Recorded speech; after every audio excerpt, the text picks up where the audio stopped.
வணக்கம் நண்பர்களே. ஒருத்தவங்க என்கிட்ட கேட்டிருந்தாங்க. அதாவது குலதெய்வம் கோயிலுக்கு எங்களால் குடும்பத்தோட போக முடியல. அப்படியே குடும்பத்தோட போனாலும் கணவரோட போனால் கோயிலுக்கு போயிட்டு வீட்டுக்கு வந்து பயங்கரமான சண்டை வருது.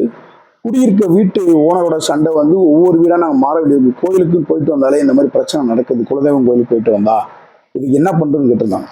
அதாவது குலதெய்வம் உங்கள் மேலே கோபமாக இருக்குன்னு அர்த்தம். நீங்கள் ஏதோ ஒரு தவறு பண்ணியிருக்கீங்க, அதனால குலதெய்வம் உங்கள் மேலே கோபத்தில் இருக்குது.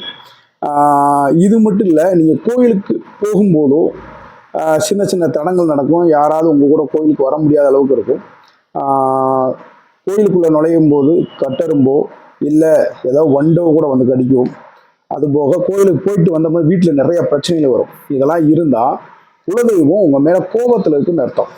அப்போ குலதெய்வம் கோபத்தில் இருக்குன்னா அது எப்படி சரி பண்ணணும்னா, நீங்கள் வந்து வீட்டிலேயே ஒரு 48 நாள் வீட்டிலேயே வந்து காலையில் குளிச்சுட்டு விளக்கு போட்டு சாமி கும்பிடுங்க.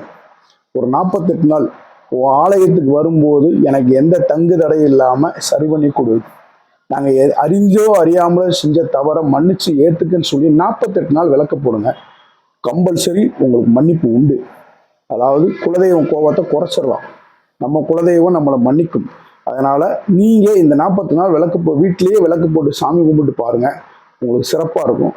அதுக்கப்புறம் எனக்கு சொல்லுங்கள், உங்களுக்கு எல்லாமே நல்லபடியாக இருக்கும்.